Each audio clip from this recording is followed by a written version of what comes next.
Let's be honest with ourselves. When we hear about someone in a loveless relationship, our first thought is often, why don't they just leave? It seems simple from the outside, but the inside? It's a maze of emotions, fears, and invisible chains. People don't stay because they're weak. They stay because the reasons to stay feel heavier than the reasons to go. The unwritten rulebook says being single is a failure.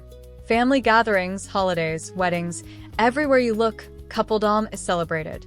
Being alone feels like wearing a scarlet letter. A loveless relationship becomes a shield against those judgmental looks.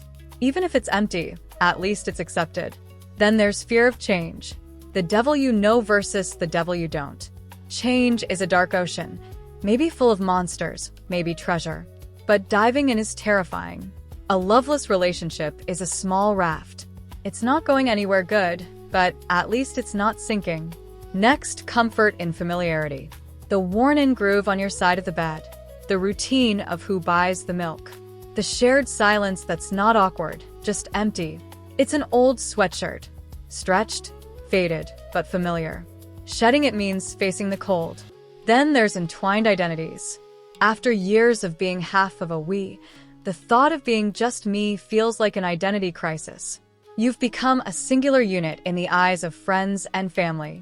Walking away means not recognizing yourself outside the context of us. And hope. Hope can be a golden trap. The what-ifs play on loop. Maybe next month. Maybe if I try harder. Maybe he'll change. Hope keeps people tethered to what's long gone. The sunk cost fallacy is powerful.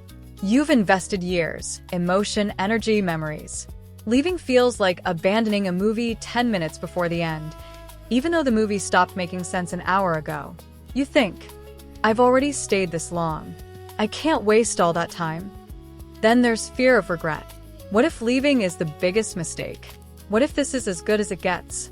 The future is a mosaic of maybes, and the pieces are too scattered to see the picture. So you gamble your current dissatisfaction against a possibility of deeper regret. Social media has turned relationships into highlight reels. The pressure to maintain a perfect facade is intense. A loveless relationship can still look like the dream life to outsiders.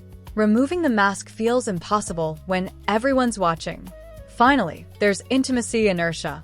The emotional energy required to leave feels greater than the energy needed to stay. Newton's first law applied to relationships. An object in a relationship tends to stay in the relationship unless acted upon by an outside force. Breaking free requires a jolt that many can't muster. So they remain in the stillness of emotionless intimacy, hoping for a catalyst that may never come. Here's what I want you to take away. If you're staying in a loveless relationship, you're not broken. You're not weak. You're human, navigating an incredibly complex web of emotional, practical, and social pressures. But staying aware of why you're staying is the first step. Naming the chains makes them visible, and visible chains can eventually be broken. You deserve a relationship where love isn't a memory, it's a living, breathing presence. Whether you stay and try to rebuild, or you find the courage to leave, make sure it's a choice. Not inertia, not fear, not obligation. A real choice.